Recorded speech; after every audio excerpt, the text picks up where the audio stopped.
Anak laki-laki ini memiliki skill tersembunyi yang sangat langka bernama pembalikan dunia cermin. Dengan itu, ia bisa mengubah skill yang tidak berguna menjadi sesuatu yang luar biasa. Sebagai contoh, ia mengubah skill pengendalian tanaman merambat miliknya, yang awalnya memiliki peluang kecil untuk melumpuhkan target, menjadi duri kacau yang menebar duri ke musuh dengan peluang tinggi untuk menyebabkan kebingungan. Namun sebelum ia kembali ke masa lalu, MC kita dulunya adalah seorang pejuang legendaris. Setelah pertempuran tak terhitung jumlahnya yang membuatnya terluka dan kelelahan, sang pahlawan menghadapi luka terbesarnya, yaitu pengkhianatan oleh sahabatnya sendiri, Luo Wei. Di dunia yang berubah drastis akibat kemunculan Dumyeon secara tiba-tiba, kekuatan misterius yang didapatkan dari tempat-tempat ini dikenal sebagai kelas. Untuk menaklukkan Dumyeon, orang-orang membentuk parti. Luo Wei memutuskan untuk melenyapkan temannya yang telah melampaui peringkat SSS karena ia yakin kekuatan sebesar itu seharusnya menjadi milik keluarga kerajaan demi stabilitas kekaisaran. Dengan pemikiran ini, Luo Wei menggunakan bahan peledak untuk membunuhnya. Namun yang mengejutkan, saat Yun Che tewas, skill tersembunyinya, dunia cermin, aktif dan memindahkan jiwanya ke alam cermin di dalam sebuah danau. Dekade kemudian, sekelompok penindas menggantung seorang anak laki-laki secara terbalik, memukulinya dan memaksa wajahnya masuk ke dalam air danau. Teriakan minta tolong korban mencapai jiwa bocah kita, yang mendengarnya dari kedalaman. Seorang anak berkacamata mencoba menengahi, tetapi pemimpin para penindas mengejeknya dan korban mengalihkan kesalahan pada si kutu buku dan turut mempermalukannya. Tiba-tiba, sebuah dungan muncul, membuat semua orang lari ketakutan. Namun, si bocah kutu buku bergegas melepaskan ikatan korban yang masih terikat tali. Monster Dumyeon mulai bermunculan dan mengancam untuk menyerang. Pada saat kritis itu, korban yang sebelumnya tenggelam terbangun dan melepaskan kekuatannya, dampak glasial, ke arah musuh. Sebuah kemampuan yang membantu menyembuhkan target, tetapi sistem menginformasikan bahwa ia tidak bisa menyembuhkan seseorang yang HP-nya sudah penuh. Sementara itu, bocah berkacamata frustrasi karena temannya mencoba menyembuhkan monster sungguhan. Protagonis kita memeriksa status barnya dan menyadari bahwa ia telah mengambil alih tubuh lemah Yun Che, mewarisi kemampuan-kemampuannya yang payah. Ia teringat pernah menjadi pejuang papan atas dan tewas setelah mengaktifkan dunia cermin yang membawa jiwanya ke alam misterius ini. Teriakan korban yang tenggelam telah memicu kebangkitannya dalam wujud baru ini. Didorong oleh keinginan untuk membalas dendam, pahlawan kita bertekad untuk memanfaatkan kesempatan kedua ini. Si kutu buku meminta bantuan kepada Yun Che, tetapi pahlawan kita merasa kecil hati karena menemukan bahwa ia tidak memiliki skill yang berharga. Yun Che yang sebelumnya dianggap remeh oleh semua orang hanya sebagai penyanyi mantra. Meski begitu, Yun Che memutuskan untuk menaruh harapan pada skill dunia cermin. Penasaran dengan cara kerjanya, ia mencoba mengaktifkannya, tetapi sistem mengatakan ia tidak memenuhi syarat. Ia mencoba skill itu pada seekor goblin, tetapi levelnya terlalu rendah. Ia kemudian mencobanya pada senjata goblin tersebut, tetapi menerima hasil yang sama. Tiba-tiba, monster level 10 Malformed Overlord muncul, dan gerombolan monster mengikuti di belakangnya. Bocah berkacamata takut akan hal terburuk, yakin mereka akan tamat. Sementara, bocah kita masih berjuang untuk menguasai skill dunia cermin. Akhirnya, Yun Che mencoba mengaktifkannya pada salah satu kemampuan miliknya yang tampak tidak berguna. Dengan takjub, ia berhasil membalikan tanaman merambat menjadi duri kacau, menyebabkan kebingungan di antara para monster yang mulai saling menyerang. Di tengah kekacauan itu, monster Overlord dikalahkan oleh monster lain. Akhirnya, protagonis kita menyadari bahwa bahkan skill yang paling tidak berguna sekalipun bisa menjadi kuat saat dibalikan. Bersemangat dengan penemuan ini, Yun Che berharap bisa mengubah kemampuan-kemampuan lainnya juga. Yun Che takjub dengan kekuatan sejati dari skill tersembunyi peringkat SSS dunia cermin. Alih-alih hanya membalikan skill, itu benar-benar meningkatkan kemampuan secara keseluruhan. Bocah kita mengamati bahwa dalam bentuk aslinya, skillnya hanya memiliki tingkat keberhasilan rendah dan bertahan hanya 1 detik. Sekarang, ia tidak sabar untuk melihat apa yang terjadi saat ia membalikan kemampuan lainnya. Ia mencobanya dengan serangan yang diperkuat, mengubahnya menjadi bilah tipu daya, yang kini memiliki peningkatan 10% baik dalam kekuatan serangan maupun durasi. Dengan dunia cermin, pahlawan kita menemukan bahwa ia bisa memperkuat kekuatan serangan skill apapun. Saat para monster terus jatuh dalam kebingungan dan saling mengalahkan, ia mendapatkan banjir poin pengalaman dan naik level dengan cepat. Setiap kenaikan level memulihkan MP-nya sepenuhnya, memberinya lebih banyak kesempatan untuk bereksperimen. Memanfaatkan kekacauan tersebut, ia menguji bilah tipu daya pada monster-monster yang masih bingung. Protagonis kita berulang kali menggunakan dunia cermin pada skillnya hingga MP-nya turun menjadi 12. Akhirnya, bilah tipu dayanya mencapai peningkatan 120% dalam kekuatan serangan dan bertahan selama 44 detik. Ketika monster raksasa menyerang Yun Che, ia menghadapinya secara langsung dan memukulnya dengan kemampuan yang ditingkatkan. Sementara itu, si kutu buku terdiam melihat pahlawan kita, yang hanya seorang penyanyi mantra, bertarung melawan begitu banyak monster dengan mudah. Dengan bilah tipu daya, Yun Che memberikan pukulan yang 2,3 kali lebih kuat dari sebelumnya. Tiba-tiba, Dungan Lord muncul dari tanah dengan level 21. Namun, protagonis kita tetap berdiri teguh menyerang Dungan Lord dengan duri kacau. Sayangnya, Lord tersebut kebal terhadap skill itu dan membalas dengan cakarnya yang masif. Dalam momen keberanian, si kutu buku melangkah maju untuk melindunginya. Melihat ini, Yun Che teringat pada reka lamanya dari masa lalu yang selalu bertindak sama. Namun, perisai itu tidak bertahan lama dan si kutu buku terpental. Seketika, bocah kita bergegas mendekat untuk menyembuhkannya dan mendesak si kutu buku untuk menggunakan ramuan kesehatan. Merumuskan strategi cepat, pahlawan kita menginstruksikan Chao Ji untuk menunggu. Dengan hanya 8 detik tersisa pada bilah tipu daya, Yun Che menebas lebih banyak monster, mendapatkan level tambahan serta memulihkan HP dan dengan MP-nya. Ia mengaktifkan kembali bilah tipu daya, melanjutkan amukannya, dan naik level hingga ia akhirnya merasa siap untuk menghadapi Dumeon Lord. Setelah mencapai level 12, bilah tipu daya kini memiliki peningkatan 510% yang mencengangkan dalam kekuatan serangan. Bergerak dari sudut yang berbeda, Yun Che melepaskan serangan tanpa henti dan akhirnya mengalahkan Dumeon Lord. Chao Ji sulit mempercaya matanya, terpana melihat seorang penyanyi mantra di level 5 menjatuhkan seorang Dumeon Lord. Dengan kekalahan Lord tersebut, Dumeon berhasil dibersihkan. Saat Yun Che mengumpulkan jarahan yang jatuh, Chao Ji, yang masih tidak percaya, bertanya bagaimana ia menjadi begitu kuat dengan begitu cepat. Sebagai tanggapan, pahlawan kita bertanya apakah ia berhubungan dengan Chao Ben.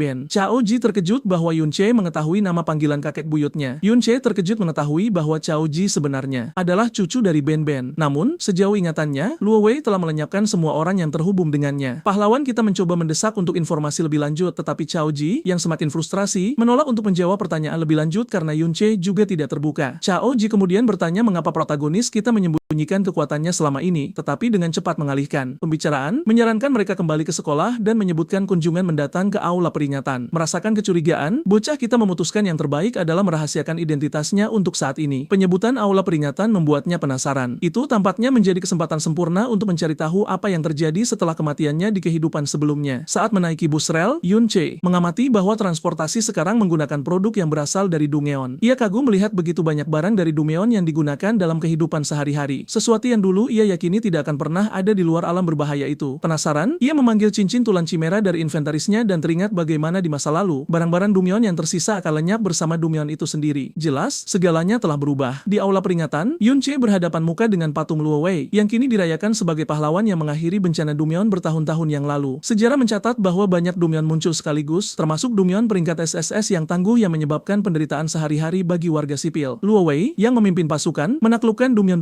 ini, sementara miliknya, teman dekat, Luo Che, dicap sebagai pengkhianat. Protagonis kita mendidih karena ketidakadilan, mengingat pasukannya lah yang bertanggung jawab untuk membersihkan Dumeon peringkat SSS itu. Namun ia tetap difitnah oleh sejarah. Sementara itu, guru sekolah menceritakan kesulitan Luo Wei dalam pertempuran, menambahkan bahwa dengan bantuan pahlawan terkenal Ding Kun, Luo Wei mampu menumpas pemberontakan. Namun Yun Che tidak memiliki ingatan tentang siapapun bernama Ding Kun. Saat ini terjadi, pemimpin penindas, Ding Shu, muncul, terkejut melihat baik Chao Ji maupun bocah kita masih hidup. Temannya dengan cepat berspekulasi bahwa seorang ahli pasti berada di dekat sana untuk membersihkan Dumeon. Para siswa berkumpul di sekitar Ding Shu, ingin tahu tentang Dumeon baru tersebut. Namun, Ding Shu menyalahkan Chao Ju karena menyeret mereka ke dalam masalah. Ketika Chao Ju memprotes, Ding Shu menekannya dengan menarik perhatian ke patung Chao En yang dijuluki Ben yang diinjak oleh pahlawan Ding Kun, leluhurnya sendiri. Tiba-tiba, Ding Shu dengan marah berteriak pada Chao Ju, menuduhnya menghina leluhurnya. Sementara siswa lain mulai bergosip tentang pengkhianat Chao En, guru sekolah masuk menginstruksikan Chao Zi untuk meminta maaf dan mengingatkannya bahwa keluarga pahlawan pernah mengampuni keluarganya. Ia menegaskan bahwa tidak ada yang mau membantu keturunan seorang pengkhianat. Tepat saat Ding Shu akan memperkeruh keadaan, protagonis kita melangkah maju dan menendang Ding Shu hingga jatuh, melindungi Chao Zi sebelum ada bahaya yang menimpanya. Semua siswa mulai berbisik di antara mereka sendiri, terkejut bahwa seorang penyanyi mantra level 5 baru saja menjatuhkan Ding Shu dan menghina keluarga pahlawan. Murka, Ding Shu menyebut Yun Che sebagai samsak tinju dan kelompoknya mengeroyoknya. Namun, bocah kita dengan mudah menghabisi setiap dari mereka dengan pukulan presisi, termasuk Ding Shu sendiri. Keturunan pahlawan itu terdiam setelah dijatuhkan dengan begitu mudah, sementara siswa lain mulai bergosip lagi. Sekarang yakin bahwa Ding Shu pasti lemah. Marah, Ding Shu mengaktifkan kemampuannya, amarah, dan memanggil palu tembak apinya. Namun, protagonis kita melihat celah dan membantingnya ke lantai dengan satu pukulan yang tepat waktu. Para siswa tertegun dalam keheningan saat penjaga aula peringatan tiba, mengingatkan semua orang bahwa perkelahian dilarang keras. Sang guru, yang jelas tidak senang, memarahi bocah kita karena ketidakberadabannya dan memanggil senjata dalam upaya untuk memulihkan ketertiban. Dengan tenang, Yun Che mematahkan senjata itu menggunakan cincin tulang cimera miliknya dan menantang guru tersebut untuk menangani masalah dengan adil, menyeratkan bahwa ia bias terhadap keluarga Ding Shu. Menunjukkan kekuatan cincinnya, pahlawan kita memaksa guru itu setuju untuk menyelidiki insiden tersebut. Dengan benar, secara internal, Yun Che mencatat bahwa cincin itu hanyalah jarahan dari Lord level 21, namun cukup kuat untuk melawan guru level 32. Akibatnya, guru itu menyuruh Yun Che dan Chao Zi keluar dari aula peringatan. Di dalam, guru itu memanggil penyembuh untuk merawat Ding Shu. Setelah di luar, protagonis kita merenung bahwa setelah kejatuhannya, tidak ada seorang pun dari pihaknya yang selamat dan Ben akhirnya dilenyapkan oleh Ding Kun. Penasaran, ia meminta Chao Zi untuk menceritakan kisah tentang sang pahlawan, Ding Kun. Chao Zi menjelaskan bahwa Ding Kun menemukan rencana pengkhianat Yun Che dan memimpin pasukan di dekat Dumeon peringkat SSS membantu menumpas pemberontakan. Pahlawan kita ingat bahwa memang ada penyergapan di Dumeon yang dimaksud dimaksudkan untuk memusnahkan orang-orangnya. Xiao Jie melanjutkan mengatakan, Ding Kun dipromosikan oleh raja dan menjadi sosok terkenal yang berjuang selama bertahun-tahun untuk melindungi dunia dari bencana seperti bencana besar Winterland. Namun protagonis kita ingat dengan jelas bahwa dia, bukan Ding Kun, yang menyelesaikan krisis Winterland. Tetap saja, ia penasaran dengan senjata Ding Kun. Xiao Jie menceritakan kepadanya tentang pedang awan mengalir, bilah, yang konon digunakan oleh Ding Kun untuk mengeksekusi penjahat Yun Che. Pengungkapan itu membuat bocah kita semakin marah. Tidak hanya pencapaiannya dicuri, tetapi bahkan pedangnya menjadi bagian dari legenda orang lain. Sekarang, dengan tekad yang membara di dalam dirinya, Yun Che bertekad untuk menjatuhkan Ding Kun sendiri. Di luar kompleks keluarga Ding, penjaga berpatroli di halaman, tetapi ketika mereka melihat Yun Che dan Xiao Jie, mereka hanya mengabaikan mereka dan terus berjalan. Xiao Jie dengan gugup menyarankan mereka harus kembali karena terganggu oleh jumlah penjaga yang bertugas. Namun, pahlawan kita ingat bahwa Ding Kun menghabiskan sebagian besar sumber daya dan waktunya di dalam Dumyeon tingkat tinggi. Di era saat ini, orang tidak bisa masuk atau keluar Dumyeon sesuka hati. Izin khusus diperlukan untuk masuk. Protagonis kita berasumsi bahwa keluarga Ding pasti memiliki izin tersebut. Ia penasaran dengan keamanan yang ketat dan Xiao Jie menjelaskan bahwa keluarga Ding memiliki dungan pribadi di perkebunan tersebut. Saat ini, individu yang kuat bisa membeli dan menjual dungan tingkat rendah, sesuatu yang hanya bisa dilakukan oleh orang istimewa. Xiao Jie menambahkan bahwa Ding Shu naik level dengan cepat dengan menggiling monster di dungan keluarga, sementara siswa biasa hanya bisa mendapatkan pengalaman dari Dumyeon sekolah. Implikasinya jelas, semakin kaya dan kuat seseorang, semakin tinggi levelnya. Sebagian besar lulusan biasa meninggalkan sekolah di level 15 hingga 20 dan banyak yang kehilangan akses ke Dumyeon setelah mereka lulus. Hanya mereka yang bekerja di pekerjaan terkait Dumyeon yang bisa mencapai level 30-an menjelang parubaya. Penjaga keluarga Ding berada di sekitar level 30, dan mereka yang lampaui itu sering pindah ke posisi militer atau guild. Mengetahui bahwa ia akan membutuhkan izin untuk masuk ke dunia manapun, bocah kita mempertimbangkan pilihannya. Xiao Jie kembali mendesak untuk berhati-hati dan menyarankan untuk pergi, tetapi protagonis kita tidak bisa berhenti memikirkan tentang konfrontasi dengan Ding Kun dan Luo Wei. Ia mengamati bahwa penjaga tidak mungkin bisa mengawasi setiap bagian rumah besar tersebut dan sebagian besar tampak berpuas diri. Memutuskan ini adalah kesempatannya, pahlawan kita melompati tembok, memperhatikan betapa mudahnya menyelinap melewati keamanan yang longgar tersebut. Xiao Jie ragu-ragu, tetapi bocah kita menariknya ke samping, bertanya apakah ia benar-benar ingin mengubah hidupnya. Xiao Jie mengakuinya, meskipun ia yakin itu hanya mungkin jika ia bisa bergabung dengan guild. Yun Che bersikeras lebih baik bertindak sekarang daripada terus menunggu masa depan, lalu berjalan pergi, meninggalkan Xiao Jie untuk membuat pilihannya sendiri. Setelah jeda sejenak, Xiao Jie bangkit dan mengikuti. Melihat peluang, protagonis kita meraih Xiao Jie dan bersama-sama mereka melompat ke dalam perkebunan. Mereka berhasil mencapai pintu masuk ke Dumyeon pribadi keluarga Ding. Di dalam mereka bertemu monster mulai dari level 6 hingga 8. Meskipun Dumyeon ini lebih tangguh daripada yang terakhir, Dumyeon ini berisi lebih sedikit monster. Pahlawan kita mendesak Xiao Jie untuk menghadapi salah satu monster secara langsung. Meskipun enggan, Xiao Jie mengangkat perisainya saat monster mendekat. Ia berjuang pada awalnya, tetapi berhasil mempertahankan posisinya. Bocah kita mendorongnya untuk melawan, mengingatkannya bahwa ia mengawasinya. Akhirnya, Xiao Jie mengumpulkan keberanian untuk menyerang dan berhasil mengalahkan monster. Pahlawan kita mengamati bahwa Xiao Jie sebenarnya cukup berbakat. Masalah utamanya adalah sifat pemalu, yang membuatnya bermain bertahan dan mudah panik. Tetap saja, pemahaman Xiao Jie tentang posisi spasial mengesankan, memungkinkannya menghindari kerusakan yang berarti. Setiap kali Xiao Jie merasa kewalahan, Yun Che melompat masuk untuk menangani para monster. Setelah pertarungan, Xiao Jie menyadari bahwa ia naik level. Protagonis kita menjelaskan bahwa poin pengalaman didistribusikan berdasarkan kontribusi. Jika Xiao Jie tidak setidaknya memukul mundur monster, ia tidak akan mendapatkan banyak manfaat bahkan jika Yun Che menghabisi mereka. Xiao Jie menyebutkan bahwa ia mendistribusikan poin atributnya secara merata, tetapi bocah kita menyarankan bahwa pembawa perisai biasanya fokus pada kelincahan. Xiao Jie menjelaskan strateginya, menyebarkan poin secara merata dengan harapan menemukan party di sekolah, karena pembawa perisai yang bergerak lambat sering diabaikan, membiarkan monster diklaim oleh orang lain. Pahlawan kita menjelaskan bahwa promosi kelas lanjutan di atas level 60 memerlukan alokasi atribut tertentu. Misalnya, kelas Bastion Fortress membutuhkan 60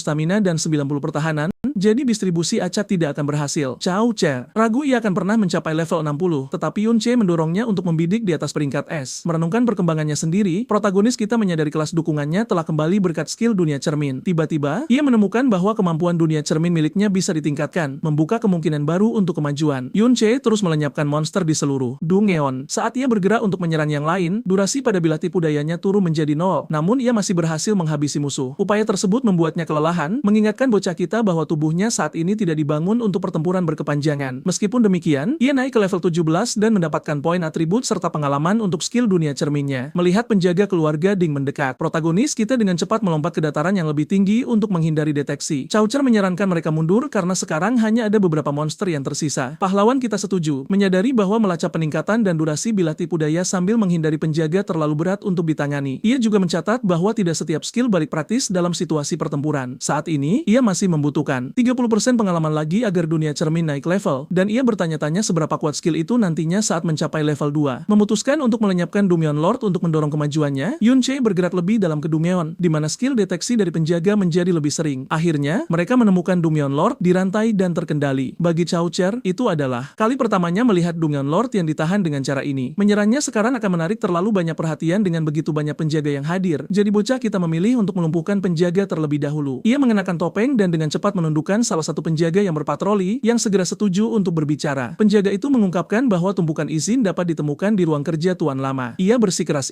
mengatakan yang sebenarnya setelah melihat Tuan Lama dan penjaganya pergi dengan izin-izin tersebut yang hanya untuk penggunaan sementara. Tanpa bantuan, hampir tidak mungkin bagi siapapun untuk melewati keamanan. Yun Che mendesaknya untuk mengosongkan inventarisnya, memastikan ia tidak menyembunyikan apapun. Begitu di luar, penjaga menjelaskan bahwa keserakahan keluarga Ding membuat mereka menimbun setiap jarahan berharga, meninggalkan hanya barang-barang biasa. Pahlawan kita berhasil mengambil skill baru dari buku skill milik penjaga. Mereka menuju ke tepi kediaman bagian dalam, di mana penjaga tidak diperlukan karena semua orang di dalam, kecuali Ding Shu, berada di atas level 30. Izin yang mereka butuhkan disimpan di dalam kediaman bagian dalam, tetapi kepala keluarga, yang level 42, saat ini berada di dalam. Tuan Lama dan kepala ketiga, keduanya di atas level 50, sedang pergi untuk urusan bisnis. Penjaga segera pingsan dan protagonis kita memutuskan untuk kembali ke Dumeon sendirian untuk memancing keluar kepala keluarga. Mencapai Dumeon Lord yang dirantai, ia menyadari Lord tersebut ditahan oleh rantai tingkat tinggi untuk menjaga Dumeon tetap stabil. Melihat satu penjaga mengawasi mekanisme, pahlawan kita melenyapkannya dengan cepat dan memperoleh rantai tempur level 60. Dengan Dumeon Lord yang kini bebas dan mulai bangkit, kekacauan akan segera meletus. Sementara itu, di luar, kepala keluarga dimulai mengirim penjaga ke Dumeon. Yakin dengan gangguan yang ia ciptakan, bocah kita bersiap untuk masuk ke kediaman bagian dalam dengan lebih mudah. Di pintu masuk kompleks keluarga Ding, kepala kedua keluarga, Ding Hao, keluar dari mobilnya dengan Ding Shu di sisinya. Ia melanjutkan ke kendaraan berikutnya dan dengan sopan membuka pintu untuk Yun Xiao dan asistennya, menyambut mereka dengan cara formalnya. Kemudian, tanpa peringatan, Ding Hao menendang penjaga terdekat sebelum memimpin tamunya ke istana bagian dalam. Menonton dari kejauhan, Cao Jer memperhatikan pemandangan itu. Yun Xiao segera muncul dan menjelaskan bahwa Dumeon Lord di dalam adalah level 30, membuatnya tidak mudah untuk ditangkap hidup-hidup. Menyebarkan kekacauan, katanya kepada Cao Jer, diperlukan untuk membuat kepala keluarga teralihkan dan sibuk. Cao Jer menunjukkan bahwa penjaga yang baru saja ditendang sebenarnya adalah pamannya. Bocah kita belajar bahwa di masa lalu, keluarganya sendiri benar-benar musnah, menyelamatkan mereka dari penghinaan lebih lanjut. Sebaliknya, keluarga Cao menanggung bertahun-tahun aib dan di bawah perintah Ding Kun, perundungan hanya meningkat. Akhirnya, keluarga Cao menjadi budak virtual bagi keluarga Ding, terpaksa membaca suasana hati mereka dan merangkak untuk bertahan hidup. Cao Jer mengatakan bahwa generasi ayahnya mencoba melawan, tetapi ayahnya kehilangan kewarasan dan pamannya menjadi sedikit lebih dari sekadar pelayan bagi keluarga Dings. Meskipun berisiko, pahlawan kita bertekad untuk memasuki kediaman bagian dalam. Chouji memprotes, mengingatkannya bahwa ayah Ding Shu, level 42 yang tangguh, ada di dalam. Tapi Yun Xiao tetap teguh, bersikeras bahwa mereka yang takut risiko dan terlalu banyak berpikir tidak akan pernah maju. Ia memberitahu Chouji bahwa jika ia benar-benar ingin mengubah nasibnya, ia harus mengambil tindakan. Chouji ragu-ragu, tidak yakin apakah mereka benar-benar bisa melawan keluarga dengan kekuatan sebesar itu. Tapi protagonis kita dengan berani menyatakan ia bersedia melawan seluruh kekaisaran jika harus. Tanpa kata lagi, ia melompat ke istana bagian dalam. Di dalam, kepala kedua menerima berita mendesak bahwa Dumeon Lord mengamuk. Yun Xiao menawarkan untuk kembali di hari lain, tetapi Ding Hao meyakinkannya bahwa kakaknya akan dengan cepat menyelesaikan situasi. Ia juga menyebutkan bahwa Tuan Lama dan adik ketiganya sedang dalam perjalanan untuk menemuinya dan bahwa kakek pahlawan mereka yang terkenal sangat ingin menemuinya juga. Di teras, bocah kita bertanya-tanya apakah kakek pahlawan ini adalah pahlawan terkenal Ding Kun. Ia mengamati bahwa Yun Xiao berbagi nama belakangnya, menebak statusnya pasti signifikan.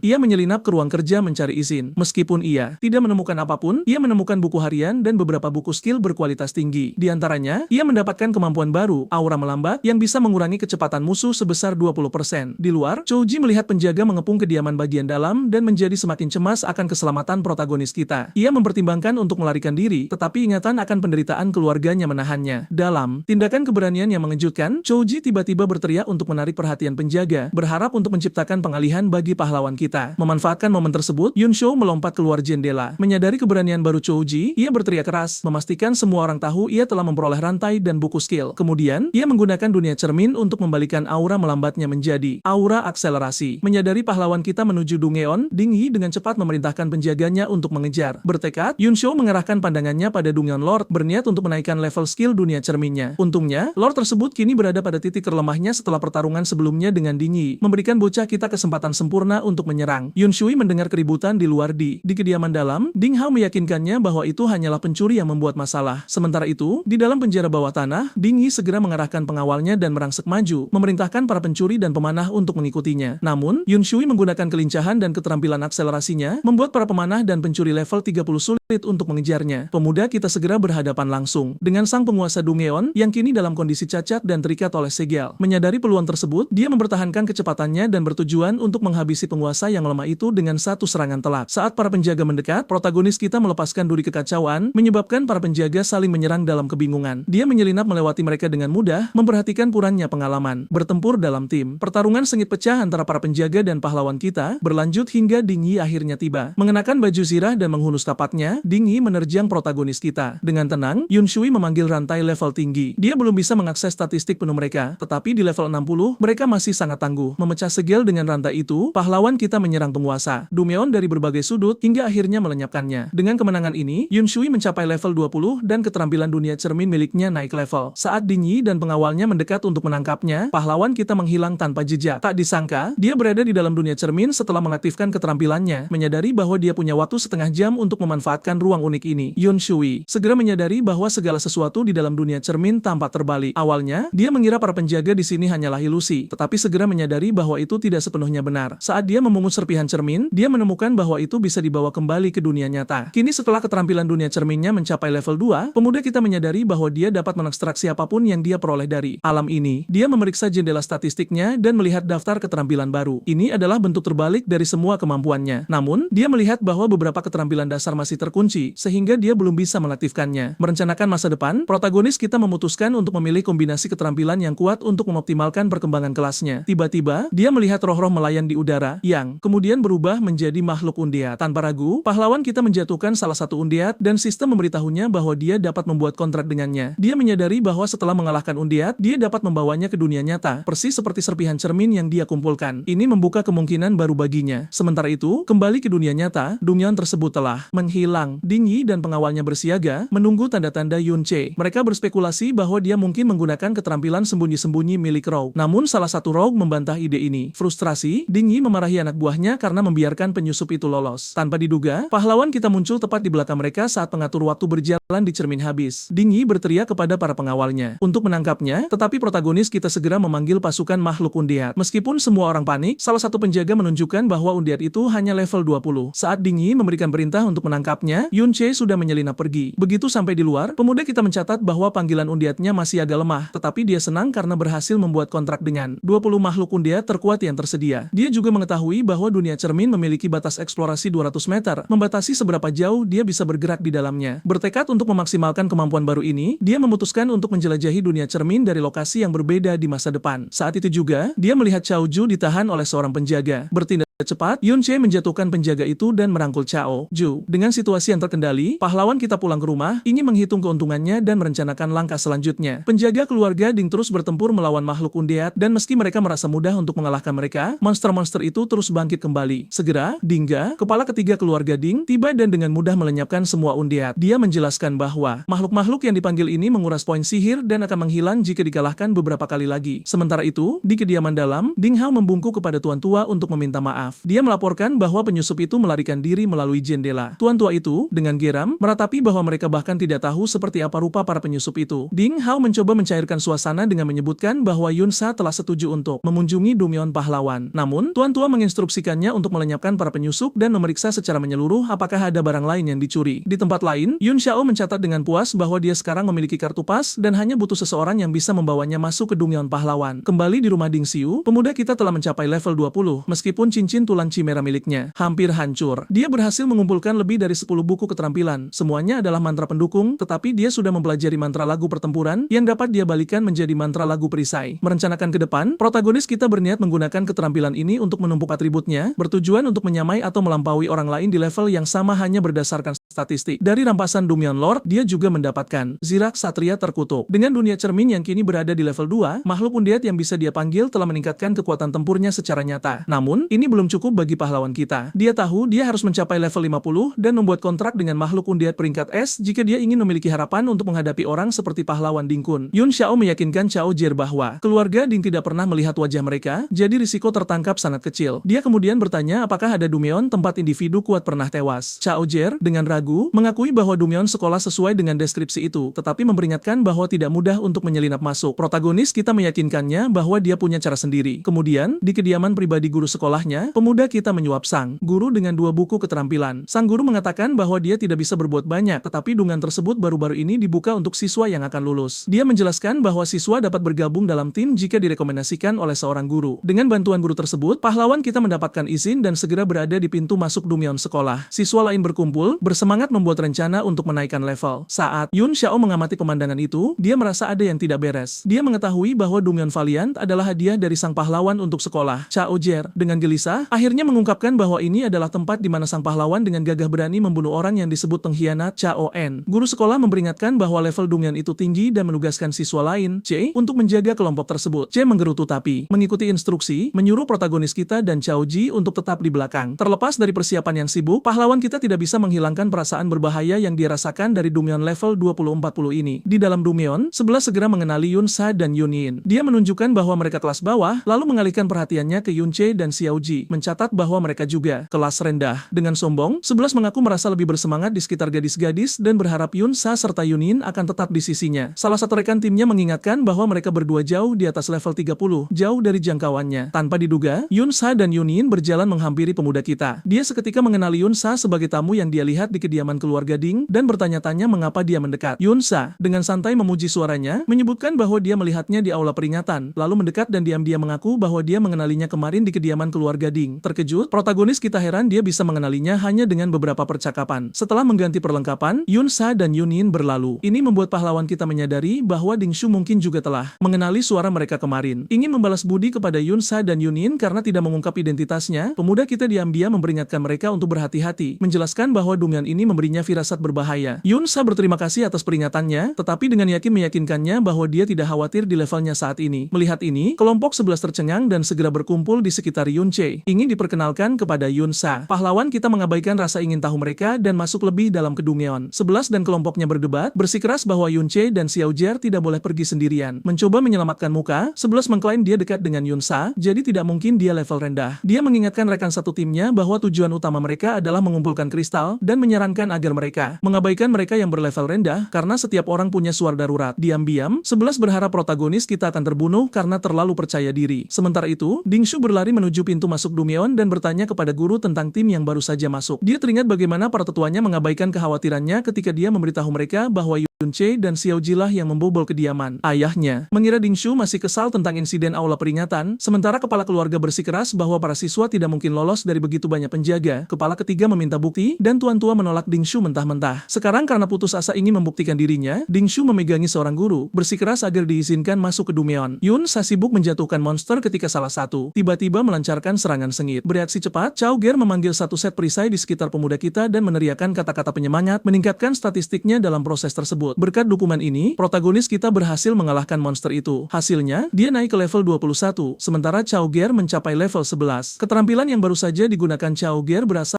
dari buku keterampilan keluarga Ding, menjadikannya seorang sekutu yang efektif bahkan melawan musuh yang lebih tangguh. Saat mereka terus maju, pahlawan kita teringat monster langka yang dikenal sebagai Obsidian Beast. Jika dia bisa mengalahkannya, dia mungkin memperoleh keterampilan tipe pendukung, tarikan gravitasi, yang sudah terdaftar dalam keterampilan terbaliknya. Dia juga sangat ingin menemukan tempat di mana seorang individu kuat pernah gugur dalam pertempuran. Akhirnya, mereka tiba di Ngarai Pilar Kristal, rumah bagi sekelompok monster batu bercahaya kelas elit. Yun Sa mengamati bahwa monster-monster ini telah bermigrasi setidaknya 1 kilometer, mengidentifikasi mereka sebagai tipe pengelana. Berbeda dengan monster biasa, makhluk-makhluk ini berkeliaran dengan bebas dan memiliki kekuatan yang lebih besar. Protagonis kita teringat bahwa di masa-masa awal, menghadapi monster tipe ini hampir seperti bunuh diri. Mereka bahkan akan muncul dari Dumeon dan meneror umat manusia. Namun, mengalahkan mereka menawarkan poin pengalaman yang lebih tinggi dan rampasan yang lebih baik daripada musuh biasa. Monster batu bercahaya itu sangat tangguh, jadi Yun Sa memutuskan untuk menguji kemampuan mereka terlebih dahulu. Dia segera menemukan bahwa mereka dapat menyembuhkan diri secara terus-menerus. Ketika monster-monster itu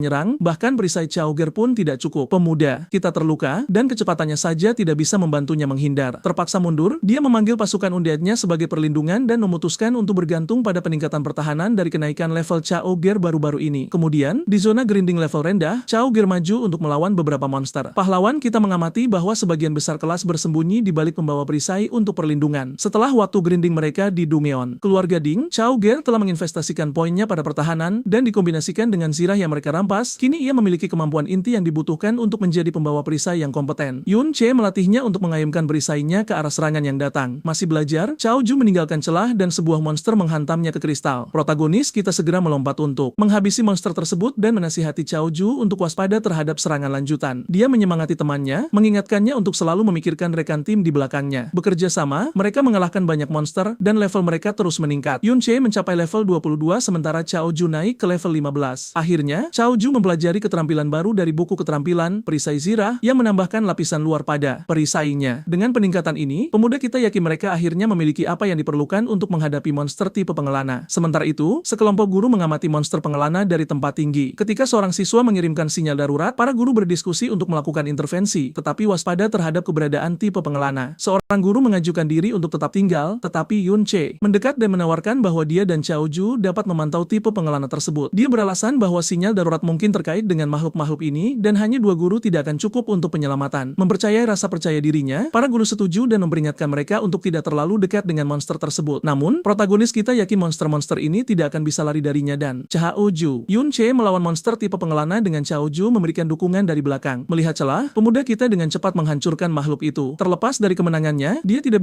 menyadari betapa jauhnya dia dari kekuatan yang dia miliki di kehidupan sebelumnya. Bahkan dengan dunia cermin yang meningkatkan serangannya, serangan dasar kelas pendukungnya tetap cukup rendah. Setelah menghabisi monster lain dan mengumpulkan rampasan, protagonis kita naik level dan memperoleh pedang panjang kristal yang seharusnya membantu mengimbangi kekurangan kekuatan serangan dasarnya. Dia agak kecewa karena tidak menemukan buku keterampilan untuk tarikan gravitasi, menyadari bahwa tingkat perolehan untuk keterampilan langka seperti itu pasti cukup rendah. Tiba-tiba, sinyal darurat tingkat khusus dari regu guru menerangi langit. Di tempat lain, Lei Li, guru berambut pirang, berjuang untuk melindungi murid-muridnya di ruang sempit saat monster tipe pengelana mendekat. Di sisi lain, banyak siswa dan guru menyaksikan kekacauan yang terjadi dari balik perisai mereka. Penasaran dengan keributan itu, Yun Sa bertanya apa yang terjadi. Seorang guru menjelaskan bahwa mereka mengikuti sinyal darurat ke sebuah gua, tempat beberapa orang sekarang terjebak. Dia meminta bantuan Yun Sa, dan dia dengan cepat menggunakan keterampilannya untuk meningkatkan kekuatan kelompok. Bersama dengan Yunin, Shi menjatuhkan monster tipe pengelana dengan mudah. Mengamati dari kejauhan, pahlawan kita mencatat keterampilan dan peralatan mengesankan yang dimiliki Yun Sa dan Yunin. Didorong oleh rasa ingin tahu tentang situasi di dalam gua, dia menginstruksikan Chao Zi untuk tetap bersama yang lain sementara dia menyelidiki lebih lanjut. Memasuki dunia cermin, Yun Che menemukan dia sekarang dapat mengakses alam ini sesuka hati, sesuatu yang tidak bisa dia lakukan setelah insiden dengan keluarga Ding. Di dalam dunia cermin, dia mengamati bahwa orang-orang memiliki pantulan sementara monster tidak, dan dia melihat mayat monster, memastikan dialah satu-satunya yang secara fisik hadir di dimensi ini. Menjelajah ke dalam gua, protagonis kita menemukan Z dan kelompoknya, membuatnya curiga bahwa merekalah yang memicu berkumpulnya tipe pengelana di area ini. Tertarik, dia merangsek lebih dalam ke gua, mencari akar penyebab gangguan tersebut, hingga akhirnya dia menemukan sesuatu yang tidak biasa. Pahlawan kita segera menemukan alasan mengapa Z dan yang lainnya memberanikan diri masuk ke dalam gua, yaitu keberadaan biji kristal khusus. Tidak seperti kristal biasa yang ditemukan di luar, biji ini memiliki nilai yang jauh lebih besar. Mereka digunakan untuk membuat perlengkapan canggih dan item unik, menjadikannya lebih berharga daripada emas. Ketika Yun Shua memungut biji kristal cermin, dia menyadari bahwa selama dia bisa menemukan permukaan cermin, dia bisa kembali ke dunia nyata dari dunia cermin. Memutuskan untuk menjelajah lebih jauh, pemuda kita mencatat bahwa semua biji ini bisa membuat seseorang menjadi miliarder. Sementara itu, di dunia nyata, Yun Sa dan Yun Yin bertempur menuju gua, mengalahkan monster tipe pengelana untuk membuka jalan penyelamatan. Setelah mencapai kelompok yang terjebak, mereka memperingatkan semua orang untuk tetap waspada karena mereka harus terus bertarung untuk melarikan diri. Sebelum mereka bisa berkumpul kembali, lebih banyak lagi tipe pengelana yang mendekat dan mengepung mereka. Kembali ke dunia cermin, Yun Che menemukan inti kristal, harta karun langka yang butuh waktu lama untuk terbentuk, mewakili esensi kristalisasi dari semua produk khusus di dalam Dumeon. Mengetahui nilainya, protagonis kita segera mengambilnya. Menggunakan inti kristal akan meningkatkan stamina dan pemulihan mana miliknya, tetapi apa yang paling membuatnya terkesan adalah pengurangan kerusakan cahaya dan listrik sebesar 20% yang diberikannya. Pemukulan berbasis persentase yang langka bahkan di antara perlengkapan tingkat atas. Ini membuat pahlawan kita berhati-hati, curiga bahwa seperti biji kristal, mendapatkan harta karun tersembunyi seperti itu kemungkinan besar akan menarik monster yang jauh lebih kuat. Dia memutuskan untuk menggunakan inti kristal sebelum pergi,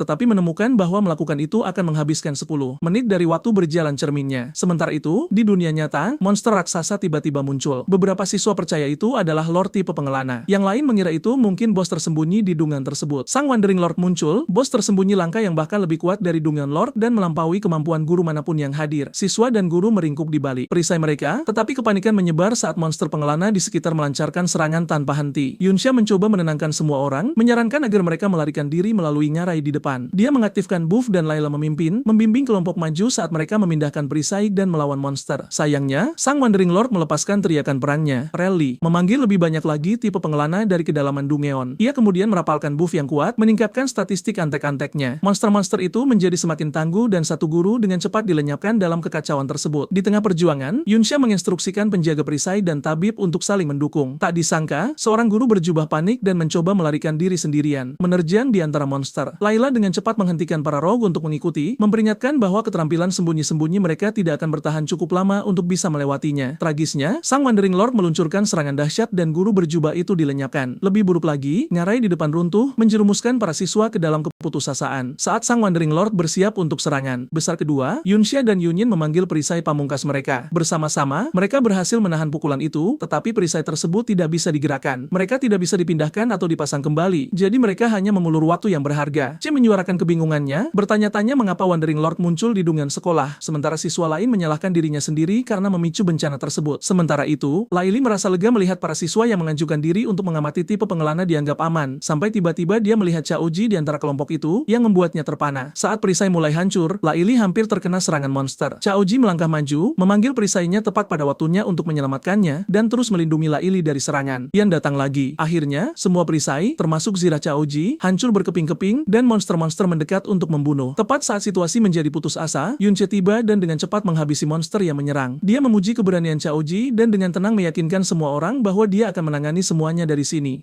Saat berada di dunia cermin, Yunche menyadari bahwa yang asli, inti kristal masih ada di dunia nyata, yang berarti dia bisa menggandakan keuntungannya dengan mengumpulkan kedua versi tersebut. Namun, mengekstraksi satu kristal akan menghabiskan 10 menit waktu berjalan cermin. Dengan memprioritaskan, pemuda kita mengambil inti yang paling berharga dan menggunakannya untuk memperkuat statistiknya. Tiba-tiba, rasa bahaya menyelimutinya. Memutuskan untuk tidak mengambil risiko lebih jauh, dia segera kembali dan menyadari bahwa dia dapat bebas masuk dan keluar dari dunia cermin selama waktu berjalan cerminnya belum habis. Keluar dari gua dan memasuki kembali dunia nyata, Yunche disambut dengan pemandangan gerombolan besar tipe pengelana dan Wandering Lord yang mengancam. Tanpa ragu, protagonis kita bergegas menjangkau Chaoji dan siswa lainnya. Ki dengan mahir menghindari monster dengan menyelinap, masuk dan keluar dari dunia cermin. Pada saat ini, pahlawan kita berada di level 24 dengan total sihir 140 dan tingkat pemulihan 2,6 per detik. Kekuatan serangannya juga meningkat. Meski begitu, Wandering Lord tetap menjadi ancaman yang tangguh. Setelah mencapai para siswa melalui dunia cermin, Yunche muncul kembali di depan mereka dan segera mulai menyapu bersih monster. Setelah memuji Chaoji, dia terus melesat di antara realitas, menjatuhkan musuh dengan setiap entry dan keluar. Untuk menangani gelombang tipe pengelana yang tak henti-hentinya, dia meminta buff dari Yunxiao dan Chaoji yang dengan cepat dipenuhi. Sepertinya tidak ada habisnya monster-monster itu, tetapi berkat inti kristal, pahlawan kita merasa yakin dia bisa bertahan. Namun, saat dia melepaskan duri kekacauan, dia mendapati monster-monster itu kebal. Di sekeliling, para guru dan siswa menyaksikan dengan tidak percaya saat Yunche menunjukkan kekuatannya yang luar biasa. Setiap monster yang dia kalahkan membawa lebih banyak pengalaman, dan dia segera naik level lagi, menyadari betapa cepatnya dia bisa tumbuh dalam pertarungan ini. Yunsa, yang terpana oleh kekuatannya, tidak percaya bahwa ini adalah orang yang sama yang pernah dia remehkan sebagai pencuri belaka. Beralih dengan cekatan antara dunia cermin dan realitas, protagonis kita melenyapkan monster demi monster, mendorong levelnya hingga ke 28. Leili mencoba menenangkan yang lain dengan mengatakan Yunche hanyalah seorang siswa, tetapi mustahil untuk mengabaikan bakatnya. Sayangnya, Sang Wandering Lord meluncurkan serangan dahsyat lainnya. Pahlawan kita nyaris menghindar, tahu bahwa hantaman langsung akan berakibat fatal. Gerakan Sang Lord mengancam dua penghalang perisai terakhir. Jika ia mendekat sedikit saja, perisai itu pun akan hancur. Merasakan urgensinya, Leili mendesak semua orang untuk menerobos selagi monster masih sedikit. Namun, para siswa dan guru ragu-ragu, khawatir bahwa memindahkan perisai hanya akan mengekspos mereka pada bahaya. Melangkah maju, Yunche menawarkan solusi. Dia akan menarik perhatian Sang Wandering Lord, memberikan kesempatan bagi yang lain untuk melarikan diri. Leili menyuarakan keprihatinannya, tetapi pemuda kita tahu bahwa membiarkan Wandering Lord tanpa pengawasan hanya akan menyebabkan bencana yang lebih besar, karena ia akan mengumpulkan lebih banyak monster dan akhirnya mencapai menggapai dunia luar. Dengan tekad, Yun Che memantapkan hatinya. Dia akan melenyapkan Sang Wandering Lord. Dengan Yun Che yang menarik perhatian Sang Wandering Lord, para guru dan siswa memanfaatkan kesempatan itu untuk melarikan diri. Rencana Lei Li adalah agar semua orang pergi dengan cepat, berharap pemuda kita juga akan bisa menyelinap keluar. Sementara itu, Cao Jur merasa tidak berdaya, mengkhawatirkan nasib pahlawan kita. Saat pertempuran berkecamuk, Yun Che naik level dengan menyerang Sang Wandering Lord dari berbagai sudut yang berbeda. Saat Sang Lord membalas dengan serangan kuat, protagonis kita merunduk ke dalam dunia cermin, lalu muncul kembali untuk mendaratkan serangan lain. Namun, ia segera menyadari bahwa Sang Lord pengelana itu pulih seketika setelah setiap hantaman. Menyadari ia butuh strategi baru, ia memutuskan untuk mengincar kristal yang tertanam di kepala Sang Lord. Buff yang ia terima sebelumnya mulai memudar, dan ia tahu MP-nya tidak akan sanggup menopang trik Blade lebih lama lagi. Bertekad untuk pulih dengan cepat, ia memacu dirinya untuk naik level secepat mungkin. Sayangnya, Sang Lord pengelana mulai mengantisipasi gerakannya, melacaknya bahkan saat ia berpindah keluar masuk dunia cermin. Di tengah serangan beruntun yang masif, pemuda kita terkena hantaman telak dan terluka. Ia menyadari bahwa mengandalkan dunia cermin sangatlah berisiko, karena waktunya di sana hampir habis, dan memanggil makhluk mayat hidup juga bukan pilihan karena itu juga menguras MP-nya. Tiba-tiba, sebuah perisai raksasa mewujud, dipanggil oleh Yun Xiao. Protagonis kita terpana melihatnya, bersama Cao Rui dan Yun Yan, bergegas datang membantunya. Meski mereka mendesaknya untuk mundur, Yun Che bertekad untuk menyelesaikan pertempuran dengan bantuan mereka. Dengan dukungan mereka, ia bertarung menembus kerumunan monster dan mencapai level 30. Akhirnya, ia mendapatkan buku keterampilan tarikan gravitasi yang sangat diinginkan. Mengenakan sirahnya, pahlawan kita membalikan tarikan gravitasi menjadi seretan gravitasi, memberinya kemampuan untuk menarik dirinya menuju Sang Lord pengelana dalam sekejap. Dengan kekuatan serangan trik Blade yang diperkuat, ia menggunakan seretan gravitasi untuk memperpendek jarak dan mengincar kristal di kepala Sang Lord. Sang Lord pengelana melepaskan serangan area mematikan lainnya, namun Yun Che menahan benturan tersebut dan berhasil menghancurkan kristalnya. Dengan hancurnya kristal itu, Sang Lord pengelana akhirnya musnah. Pemuda kita mendapatkan 5.000 EXP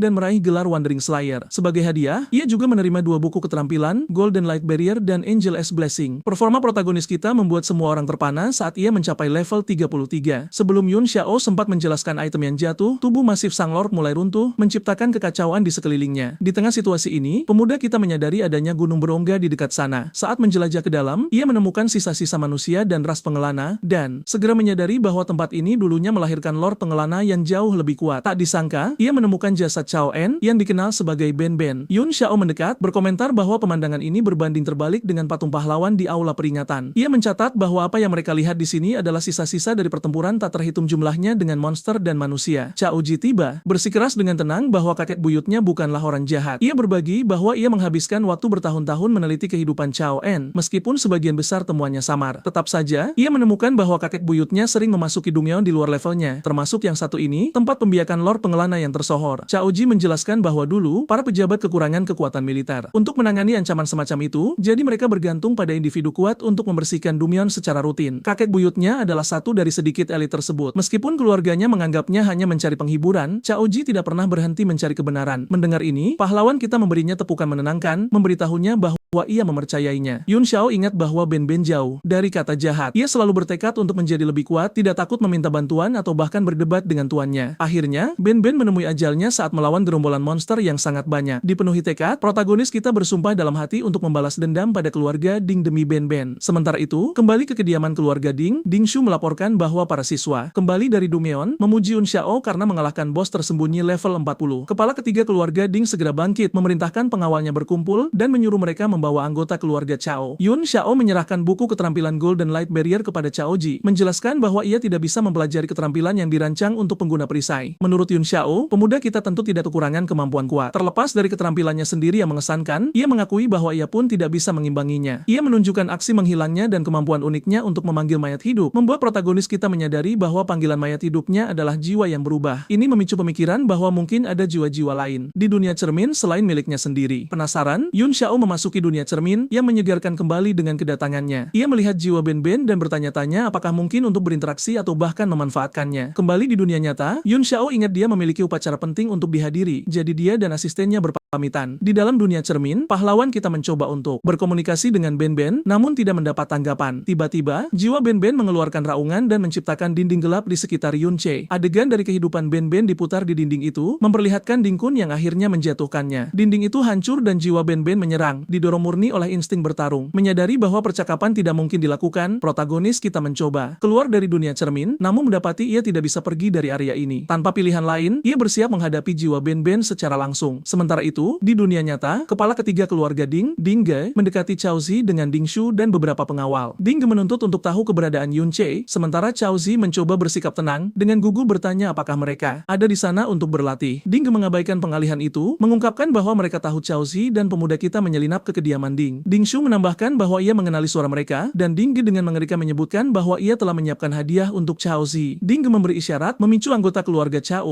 termasuk ibu Cao Zi, kakeknya, dan beberapa kerabat dekat untuk melangkah maju. Kakek Cao Zi segera menuntut agar dia berlutut dan meminta maaf kepada keluarga Ding. Namun Cao Zi menolak, bersikeras bahwa dia tidak akan membiarkan keluarganya diperlakukan seperti anjing oleh keluarga Ding selama turun-temurun. Pamannya, bagaimanapun, berlutut, menyatakan bahwa bagi keturunan yang dianggap pendosa besar, merupakan berkah diizinkan melayani dengan cara serendah itu. Bibi Cao Zi memohon kepadanya, mengingatkannya untuk memikirkan ibunya, yang telah menderita sejak suaminya menjadi gila. Namun Cao Zi tetap teguh, bersikeras bahwa mereka harus melihat jasad kakek buyutnya, yang bertarung untuk mencegah bencana dan mengorbankan dirinya setelah dikerumuni monster. Ia memohon agar keluarganya mempercayai bukti di depan mereka. Bukti yang bertentangan dengan propaganda keluarga Ding. Cao Zi percaya bahwa begitu kebenaran terungkap, mereka tidak perlu lagi hidup dalam kehinaan. Ia bahkan menyatakan bahwa menurut logika keluarga Ding, keluarga kakeknya, paman iparnya, dan keluarga paman keduanya harus mati karena kejahatan yang dianggap itu. Ding Ge tertawa, mengejek, mengakui bahwa apa yang dikatakan Cao Zi adalah benar. Ding Kun memang naik ke tampuk kekuasaan dengan menjebak Cao En, tapi dia mencibir, semua itu tidak penting. Cao En dicap sebagai pengkhianat kekaisaran, dan tidak ada yang peduli jika ayah Cao Ji menjadi gila atau jika anggota keluarga lainnya mati. Ia memberitahu Cao Jer bahwa seluruh keluarga Cao sudah tahu fakta ini, dan memerintahkan mereka semua berlutut. Dengan enggan, ibu Cao Ji berlutut, menangis saat memohon kepada putranya untuk menyerah dan mengakui kesalahan. Dia tidak sanggup menanggung penderitaan lagi setelah suaminya depresi. Namun, Cao Ji mengingat kata-katanya saat ia masih kecil yang memberitahunya untuk tidak mendengarkan apa yang dikatakan orang lain. Saat Ding Shu kehilangan kesabaran dan bergerak untuk menendang Cao Ji agar tunduk, Cao Ji tiba-tiba mencengkeram kakinya dan membantingnya ke tanah, menyatakan tekadnya untuk tidak pernah berlutut. Saat Ding Shu memanggil palunya dengan marah, Cao Jer membalas dengan perisainya dan berteriak agar semua orang mendengar bahwa keluarga Cao adalah keturunan pahlawan. Cao Ji mendaratkan pukulan kuat pada Ding Shu, menarik perhatian Ding Gai yang semakin penasaran. Sementara itu, Ding Shu tidak percaya bagaimana samsak tinjunya dulu tiba-tiba menjadi begitu kuat dan menerjang Cao Ji dengan frustrasi. Kali ini, Cao Jer dengan mudah menangkis setiap serangan dan menjatuhkan Ding Shu ke tanah dengan hantaman keras. Sementara itu, di dunia cermin, Yun Che terkunci dalam pertempuran sengit dengan Ben Ben. Ia menyadari bahwa ia sedang menyaksikan kekuatan penuh Ben Ben, dan jarak di antara mereka sangat besar.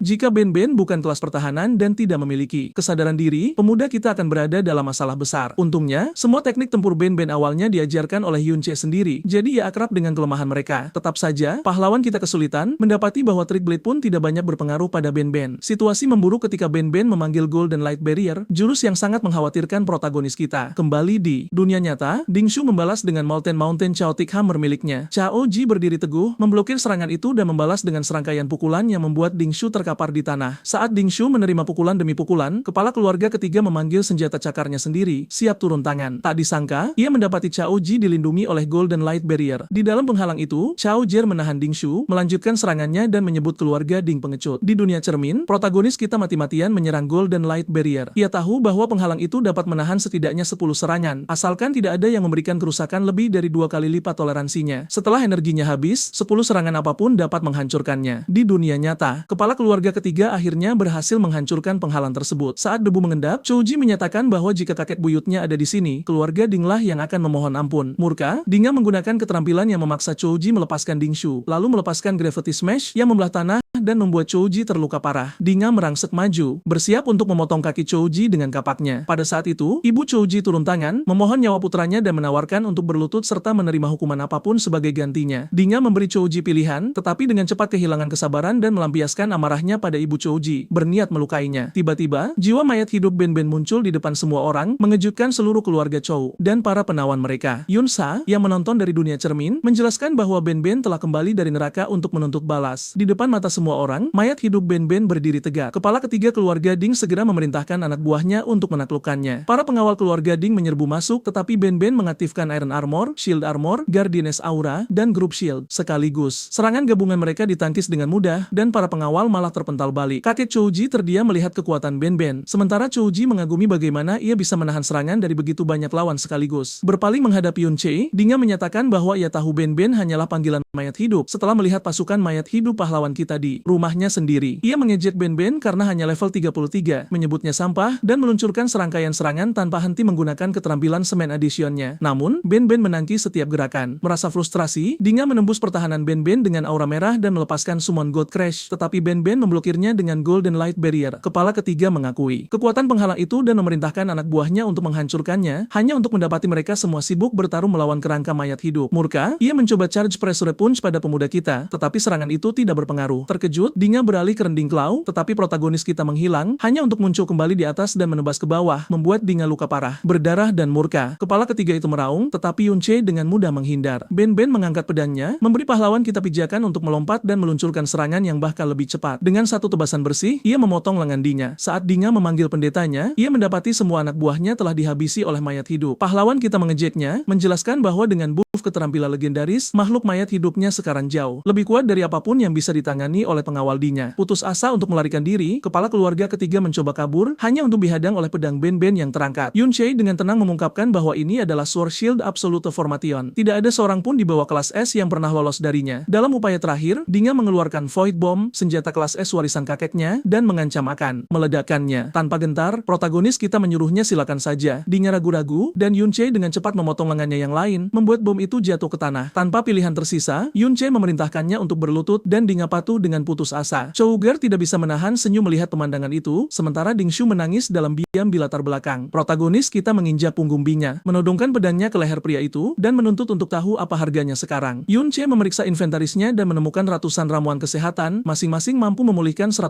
HP selama 10 detik. Namun, pahlawan kita segera menyadari bahwa bahkan menggunakan semua ramuan ini tidak akan cukup untuk menyembuhkan Ben Ben yang terluka parah. Diam-diam, ia memutuskan bahwa Ben Ben harus mati dan dibangkitkan sekali lagi, memungkinkannya untuk kembali lebih kuat dari sebelumnya. Setelah menghabisi Ben Ben, jiwanya muncul di dunia cermin, dan Yun Che dengan lancar merekrutnya sebagai mayat hidup tingkat lanjut. Ia mencatat bahwa dengan mengalahkan musuh yang tangguh, ia dapat terus memperluas daftar mayat hidup kuat miliknya, dan memutuskan untuk membiarkan Ding Shu hidup untuk potensi penggunaan di masa depan. Kakek Chouger melihat protagonis kita dengan takjub, kagum bagaimana seseorang yang begitu muda bisa begitu kuat. Ia yakin Yun Che pasti orang yang membantu Chouji menjadi lebih kuat. Sementara itu, Paman Chouji menyimpulkan bahwa pahlawan yang membunuh kakek mereka puluhan tahun lalu sekarang pasti jauh lebih tangguh. Pemuda kita setuju dalam hati, mengingatkan dirinya bahwa ia harus menjadi lebih kuat untuk akhirnya menghadapi Ding Kun. Tiba-tiba, ia menyadari prajurit mayat hidupnya telah naik level. Mengirim mereka ke pertempuran adalah langkah yang tepat. Sekarang, dengan kekuatan yang meningkat dan peralatan baru, mereka hampir tak terhentikan. Melihat bahwa Dungeon ini tidak lagi menawarkan cukup pengalaman, Yun Che memerintahkan mayat hidupnya untuk mengalahkan penguasa Dungeon. Dengan begitu, Dungeon akan menghilang, memberikan perlindungan bagi keluarga Chao untuk melarikan diri tanpa diketahui. Segera, mayat hidupnya berhasil menumbangkan penguasa Dungeon dan Dungeon pun mulai menghilang. Berpaling kepada keluarga Chao, pemuda kita menenangkan mereka bahwa kekacauan yang terjadi akan menunda respons keluarga Ding terhadap kematian kepala ketiga. Ia menyarankan mereka untuk segera melarikan diri dan berjanji akan menangani pengejar manapun. Protagonis kita tahu ia perlu mengalahkan lebih banyak penguasa Dungeon untuk mencapai dunia cermin level 3. Peningkatan terakhir membuatnya jauh lebih kuat dan ia yakin mencapai level berikutnya akan membuatnya setara dengan atau bahkan di atas Ding Kun. Kemudian, di pintu masuk Dungeon pribadi orang kaya, seorang penjaga sesumbar bahwa tidak ada yang berani menerobos, tidak menyadari bahwa Yun Che sudah menyelinap lewat. Di dalam, pahlawan kita mencatat betapa buruknya perlindungan Dungeon jenis ini dan lanjut membersihkan beberapa lagi, terus naik level dengan stabil. Segera, rumor menyebar tentang penghancur Dungeon misterius. Kakek Chouji bertanya-tanya apakah ini Yun Che. Khawatir orang-orang pada akhirnya akan menghubungkan insiden ini dengan Dungeon yang mereka masuki sebelumnya, yang dapat menuntun keluarga Ding kembali ke protagonis kita. Iya, menyadari Yun Che membersihkan Dungeon-Dungeon itu untuk membantu keluarga Chao melarikan diri. Kini bersembunyi jauh dari kediaman keluarga Ding, keluarga Chao akhirnya merasakan kelegaan sampai Ding Hao, kepala kedua keluarga Ding, menghancurkan dinding persembunyian mereka dengan keterampilan Unmatched Death Chain miliknya. Ia menyebut mereka pengkhianat dan memperingatkan bahwa lokasi Yun Che telah ditemukan. Sementara itu, di luar Hero, Dungeon, pemuda kita, yang sekarang berada di level 42 dengan dunia cermin yang meningkat ke level 3, berdiri siap menyatakan bahwa ia datang untuk Ding Kun. Berdiri di depan Hero Dungeon, Yun Che merenungkan bagaimana semua Dungeon pribadi yang ia bersihkan hanya berada di sekitar level 30, terlalu lemah untuk memberikan tantangan atau pertumbuhan nyata. Dungeon yang lebih kuat seperti ini dikendalikan oleh negara, dijaga ketat oleh militer, dan terlarang bagi siapapun dalam radius 2 km. Biasanya, pemuda kita akan mengandalkan keterampilan dunia cerminnya, tetapi dengan jangkauan hanya 20 m, itu tidak cukup untuk melewati keamanan seketat itu. Sebaliknya, ia memutuskan untuk meminta bantuan Yun Sa. Ketika dia tiba, Yun Sa menuntut untuk untuk tahu mengapa dia meminta bantuannya untuk memasuki Dongyeon. Dia mengakui dia pun tidak bisa masuk tanpa izin. Juga, protagonis kita menyerahkan beberapa izin sementara yang dia curi dari kediaman keluarga Ding. Dia menunjukkan bahwa setiap izin mengharuskan seseorang untuk menemani pemegangnya melalui inspeksi dan mendesaknya tentang mengapa dia begitu putus asa untuk masuk. Yun Sa menjelaskan bahwa setelah melihat nasib band-band di Dongyeon yang disebut para pengkhianat, dia curiga ada yang salah dengan cerita yang disebarkan para pahlawan tentang pemberontakan tersebut. Ia memutuskan untuk membantu keluarga Chao mengungkap kebenaran. Yun Sa berargumen bahwa dia tidak memiliki ikatan dengan keluarga Chao, jadi mempertaruhkan konflik dengan keluarga pahlawan tidak masuk akal. Dia menuduhnya berbohong, mencatat bahwa dia mencuri izin sebelum mengetahui apapun tentang band-band. Dia menyebutkan bahwa Ding GLED memimpin kelompok ke Dongyeon pengkhianat demi balas dendam, tetapi menghilang bersama Dongyeon tersebut dan mencurigai pahlawan kita memendam dendam terhadap para pahlawan. Menjadi penasaran, Yun Sa bertanya apakah pemuda kita berkerabat dengan pengkhianat Yun Che, mengingat kemiripan nama mereka. Ia bercanda bahwa dia juga memiliki marga yang sama, yang dia jawab bahwa dia mengganti marganya untuk menghindari masalah. Ia menggoda lagi, menunjukkan bahwa dia membuat asumsi tentang marga aslinya. Kesal, dia mengancam akan melaporkannya ke tentara, tetapi Yun Che tahu dia tidak akan melakukannya. Ia percaya Yun Sa adalah orang yang benar-benar baik, individu tanpa pamrih yang mempertaruhkan nyawanya untuk menyelamatkan orang lain. Untuk mendapatkan kepercayaannya, ia menyerahkan buku harian yang ia ambil dari keluarga Ding yang mengekspos kejahatan para keturunan pahlawan. Yun Sa, terkejut, mempertanyakan mengapa dia mempercayainya begitu mudah dan memperingatkannya bahwa dia tidak boleh mempercayai orang lain secara buta. Pahlawan kita bersikeras bahwa meskipun dia pernah dikhianati sebelumnya, itu tidak akan menghentikannya untuk mempercayai orang dan meyakinkannya bahwa dia bukan orang jahat. Tersipu, Yun Sa menyuruhnya untuk mengikutinya hanya sampai saat dia mengkhianatinya. Di pintu masuk Hiro Dongyeon, seorang penjaga menyapa Yun Sa dan memberitahunya bahwa para pahlawan sedang menunggu di dalam. Dia bingung bahwa dia tidak datang bersama Ding dan menjadi curiga terhadap sosok berkerudung Yun Che di sisinya. Penjaga menjelaskan bahwa keamanan sangat ketat, terutama karena keluarga Ding melaporkan izin sementara mereka dicuri dan bersikeras untuk memeriksa pengawal pribadinya. Sebagai tanggapan, Yun Sa mencengkeram wajah Yun Che dan menantang para penjaga, bertanya apakah mereka ingin memeriksanya juga seandainya dia juga telah ditukar. Para penjaga, terintimidasi oleh statusnya, segera mundur dan membiarkan mereka lewat. Begitu masuk, protagonis kita menyadari pengaruh Yun Sa jauh lebih besar dari yang dia bayangkan. Dia menjelaskan bahwa dia tidak akan ikut campur lebih jauh dan tidak peduli apa yang dia lakukan dari sini. Bersyukur, pemuda kita berterima kasih padanya dan memanggil seorang mayat hidup berselimut jubah, menginstruksikannya untuk pergi bersamanya demi keamanannya sendiri. Setelah Yun Sa pergi, Yun Che memasuki dunia cermin, ingin menguji kemampuan baru yang ia buka di level 3. Yun Che mengaktifkan dunia cermin level 3-nya dengan terampil menyalin monster dari dunia nyata untuk dikerahkan di dalam ranah cermin. Dengan kemampuan ini, ia dapat dengan mudah menggandakan makhluk dan memburu mereka di dunia cermin tanpa takut ketahuan. Terlebih lagi, bahkan setelah meninggalkan dunia cermin, makhluk mayat hidup pahlawan kita tetap berada di belakang, terus menaikkan level atas namanya. Di dalam Hiro Dongyeon, keluarga Ding sedang membangun kota yang berfungsi sebagai pangkalan tempat pemuda kita berencana untuk menyelidiki lebih lanjut. Ia sudah mempelajari dari buku harian keluarga Ding bahwa Ding Kun dapat ditemukan di sana. Sayangnya, protagonis kita tahu sedikit tentang sosok ini, hanya bahwa Ding Kun mencapai peringkat S puluhan tahun lalu dan belum memamerkan kekuatannya secara publik. Yun Sa percaya bahwa mengumpulkan lebih banyak informasi akan memberinya kepercayaan diri untuk menghadapi Ding Kun. Ia ingat bahwa di kehidupan sebelumnya, ia mengenal setiap peringkat S, namun Ding Kun tampak muncul entah dari mana. Berharap untuk wawasan lebih, ia mencoba menanyai Ben-Ben, tetapi tidak mendapat tanggapan. Menyadari bahwa komunikasi masih mustahil, pahlawan kita ingat bahwa saat dunia cermin naik level, kecerdasan makhluk mayat hidupnya meningkat dengan Ben-Ben menunjukkan peningkatan paling nyata. Meski belum cukup untuk komunikasi penuh, ia hanya bisa berharap bahwa peningkatan lebih lanjut akan membantu Ben-Ben mendapatkan kembali lebih banyak kesadaran. Sementara itu, di kastel kota Dongyeon, Ding dan berteriak pada ayahnya, menuduhnya selalu memihak putra ketiga. Menurut laporan Biro Keamanan, putra itu tetap hilang. Pahlawan kekaisaran, Ding Kun, duduk dengan sirahnya tetapi bangkit mendengar ledakan amarah putranya, menyatakan bahwa kriminal itu pasti telah mencapai peringkat S dan menyarankannya untuk mengambil tindakan segera. Tak disangka, Kun menusukkan tangannya ke Dan, mengejeknya karena tidak mampu melacak putranya sendiri. Ia mencemoohnya karena menjadi peringkat S yang tidak bisa menahan satu hantaman pun dan menyatakan bahwa satu-satunya alasan ia membiarkan dan tetap hidup adalah untuk mengawasi cucunya. Sekarang, bagaimanapun, Dan harus membereskan kekacauannya sendiri. Kun juga memperingatkannya bahwa kehilangan kerabat sedarah memakan biaya beberapa tahun dari umurnya. Di luar kastel, Ding Yan, keturunan sang pahlawan, duduk terikat sabuk di atas punggung seorang pria raksasa. Yan menonton dengan geli saat manusia dan serigala saling bertarung demi makanan. Ajudannya, Nans, muncul dan menyebutkan bahwa hewan peliharaan Tuan Yan baru makan daging selama berhari-hari. Pada saat itu, protagonis kita mengamati mereka dari kejauhan, mencatat bahwa keluarga Ding di sini tampak jauh lebih terkendali dibandingkan dengan mereka yang ada di luar. Saat ia mempertimbangkan mempertimbangkan apakah akan menampakkan diri, Ben Ben mulai meronta, mencoba mengatakan sesuatu. Yun Che menyadari bahwa bahkan dalam keadaan ini, Ben Ben ingin membantu orang lain. Ia ingat bahwa di antara mereka yang berasal dari zona bencana, Ben Ben dan Lan Qian adalah yang paling baik dan terkuat, itulah sebabnya dia menerima mereka sebagai muridnya. Namun kini, ia dirundung penyesalan, merasa bersalah atas kondisi menyedihkan yang menimpa Ben Ben. Setelah beberapa saat, Ben Ben mulai meracau menyebutkan beberapa nama, membuat sang pemuda yakin bahwa kesadaran Ben Ben mulai pulih. Ben Ben kemudian mengungkap bahwa Leon Qian sebenarnya adalah Ding Kun, yang membuat mata Yun Che terbelalak tak percaya. Sementara itu di dalam kastel, Ding Kun menyeka darah putranya dari Zira sembari menggumamkan nama sang protagonis. Ia tak menyangka akan mendengar nama itu lagi setelah sekian lama, namun kini ia merasa bersemangat sekaligus penasaran untuk mengungkap siapa yang berani menyamar sebagai gurunya. Di sisi lain, Yan sangat menyayangi ogre peliharaannya, namun karena ia terlalu asyik mengurus peliharaan lain, para ogre itu mulai kelaparan. Dalam kondisi histeris, Yan menunjuk dengan liar ke arah manusia-manusia tak berdaya yang tergeletak di depan, memerintahkan ogre-ogrenya untuk memangsa mereka semua. Saat pembantaian itu nyaris merenggut nyawa seorang anak, Yun Che tiba tepat waktu dan langsung melenyapkan ancaman tersebut. Ia masih kesulitan menerima kenyataan bahwa Ding Kun sebenarnya adalah Lan Qian. Sementara itu, Yan bersembunyi di balik pembunuhnya, waspada terhadap perubahan situasi yang mendadak. Meski sang pemuda murka saat mengetahui bahwa Ding Kun dan muridnya adalah orang yang sama, ia teringat kembali pada masa lalu saat ia menjelaskan kepada kedua muridnya bahwa era ksatria telah berakhir. Namun, sebagai keturunan ksatria, ia berniat mewariskan sesuatu yang bermakna. Di bawah bimbingannya, ia memastikan murid-muridnya menjadi lebih kuat dari praktisi biasa. Ia menginstruksikan mereka untuk mengingat beberapa prinsip utama jika ingin berlatih di bawah naungannya. Yang pertama adalah kerendahan hati, sebuah pengingat bahwa mereka tidak berbeda dari orang lain dan harus selalu bersikap sopan serta hormat. Ia memarahi mereka jika tidak sopan dan bahkan memberikan buku keterampilan untuk mendorong pertumbuhan mereka. Kembali ke masa kini, protagonis kita membuat Yan dan Nan kewalahan, bahkan menghancurkan peralatan legendaris level 30 milik sang pembunuh. Meski begitu, Yan terus mengejek, memicu Yun Che untuk mengingat pelajaran kedua, yaitu pengampunan. Ia menekankan untuk memperlakukan yang lemah dengan baik dan menggunakan kasih sayang untuk melawan kekerasan serta kejahatan. Sang pahlawan pernah menyelamatkan kedua muridnya dari pelelangan budak, percaya bahwa mereka yang pernah menderita akan memahami ketidakberdayaan orang lain. Kini, saat ia menyerang bayangan Yan dan Nan, Yan dengan angkuh mengklaim masih banyak lagi yang harus ia hadapi, bahkan mengejek bahwa mungkin keluarga sang pemuda ada di antara tawanan di belakang mereka. Sebagai tanggapan, Yun Che meningkatkan daya serangnya melalui sistem dan menggunakan Mirror World untuk menemukan lokasi asli Yan dan Nan. Begitu ia menemukan mereka, ia menyerang secara langsung. Ia mengingat prinsip ketiga, keberanian. Dalam pertempuran Dungeon, seseorang harus berdiri demi keadilan. Melihat kekuatan sang protagonis, Yan memutuskan untuk mundur, membiarkan Nan menghadapinya sendirian. Nan menggunakan kemampuannya untuk menyerang Yun Che, tetapi tidak dapat menemukannya pada saat yang krusial. Tiba-tiba, pahlawan kita muncul dari belakang dan menyerang, lalu melepaskan keterampilan khusus. Pelajaran keempat pun terlintas di benak, yaitu semangat pengorbanan. Sementara itu, Ben Ben menyeret Yan pergi, membawanya ke hadapan sang guru. Meski Yan berteriak bahwa ia adalah cucu sang pahlawan, ia terdiam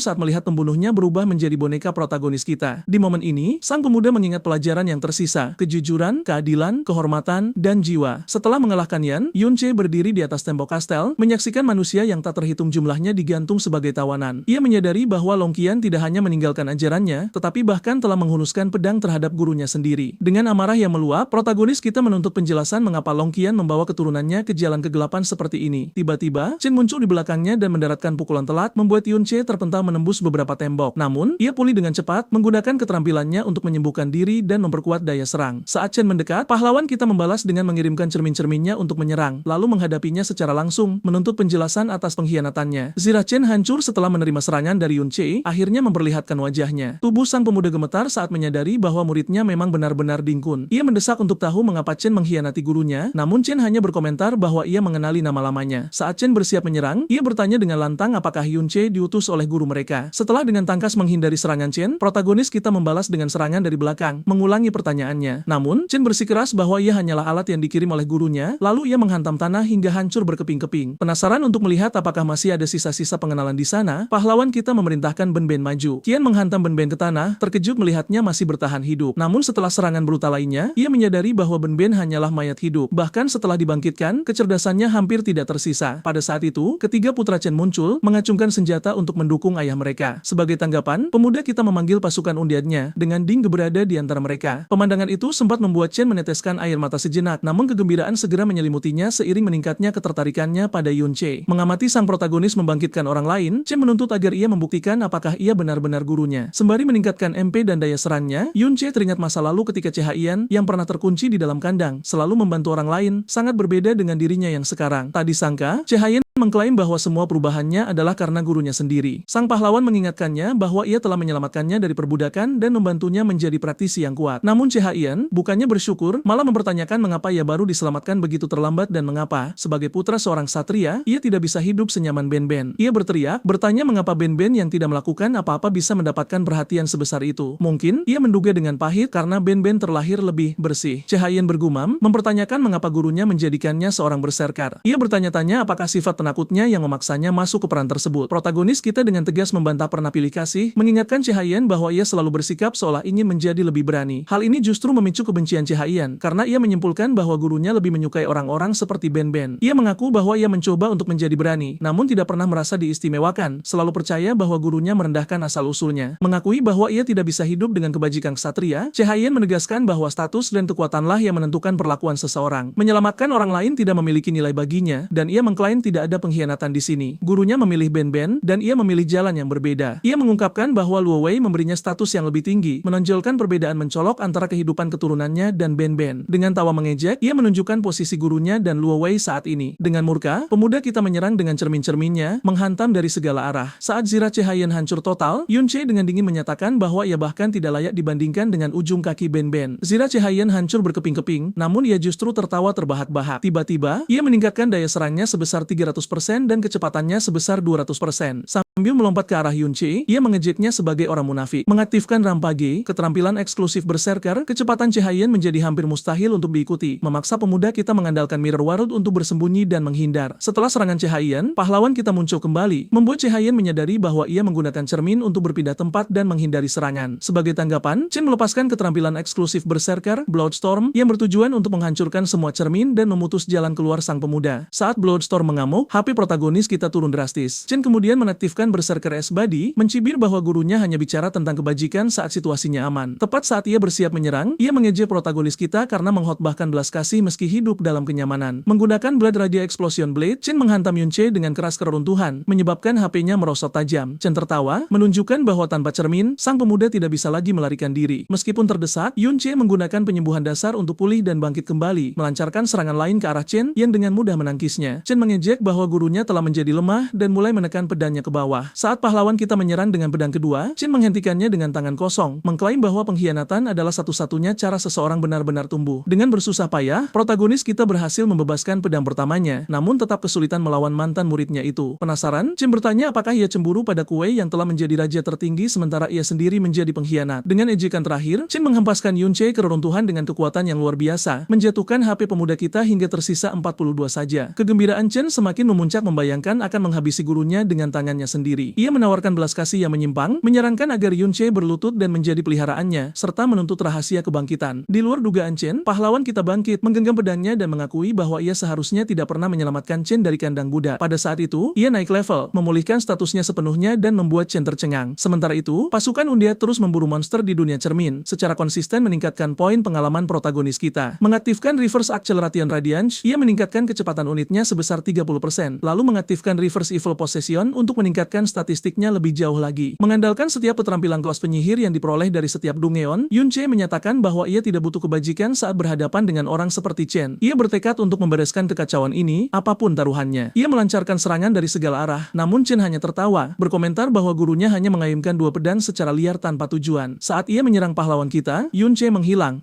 hanya untuk muncul kembali di belakang muridnya dan mendaratkan pukulan. Chen terpana, teringat bahwa ia telah menghancurkan semua cermin, namun kemudian ia menyadari adanya darah di tanah dan terlambat menyadari bahwa permukaan reflektif apapun dapat digunakan untuk berpindah tempat. Dengan cepat, Chen mengaktifkan pengumpulan energi darah, yakin bahwa sekarang, tanpa permukaan reflektif yang tersisa, Yun Che tidak akan bisa melarikan diri. Tiba-tiba, Ben-Ben menikamnya dari belakang, dan memanfaatkan kesempatan itu, pemuda kita memanggil setiap makhluk undiatnya. Kini, Chen mendapati dirinya benar-benar terkepung, tanpa ada celah untuk melarikan diri. Suasana semakin mencekam saat pasukan mayat hidup mulai merapat, mengunci setiap gerak-gerik Chen. Sang pengkhianat yang tadinya begitu sombong kini mulai merasakan ketakutan yang nyata di matanya. Yun Che berdiri tegak, auranya memancar dengan kekuatan yang belum pernah terlihat sebelumnya. Dengan tatapan dingin yang menusuk, ia bersiap untuk memberikan keputusan akhir bagi murid yang telah mencoreng segala ajarannya. Cahaya dari pedangnya mulai berpendar, menandakan bahwa akhir dari pertarungan brutal ini sudah berada di depan mata. Setiap langkah Yun Che terasa seperti beban berat yang menekan dada Chen. Pasukan mayat hidup yang dipimpin oleh Ding Ge kini telah menepung rapat, membentuk formasi yang tak tertembus. Chen mencoba mencari celah untuk kabur, namun setiap sudut sudah dijaga oleh prajurit bayangan yang siap menerkam. Keadaan berbalik sepenuhnya, sang pemburu kini telah menjadi buruan. Yun Che mengangkat pedangnya tinggi-tinggi, memfokuskan seluruh sisa kekuatannya untuk satu serangan pamungkas yang akan mengakhiri segalanya. Udara di sekitar mereka seakan membeku saat Yun Che melepaskan gelombang energi yang dahsyat. Chen berteriak dalam keputusasaan, mencoba menghalau serangan tersebut dengan sisa-sisa kekuatan berserker miliknya, namun sia-sia. Kecepatan dan presisi Yun Che melampaui segala yang pernah dipelajari Chen. Dalam sekejap mata, protagonis kita telah berada tepat di hadapannya, pedang tajamnya mengarah lurus ke jantung sang pengkhianat. Ini bukan lagi soal belas kasih, melainkan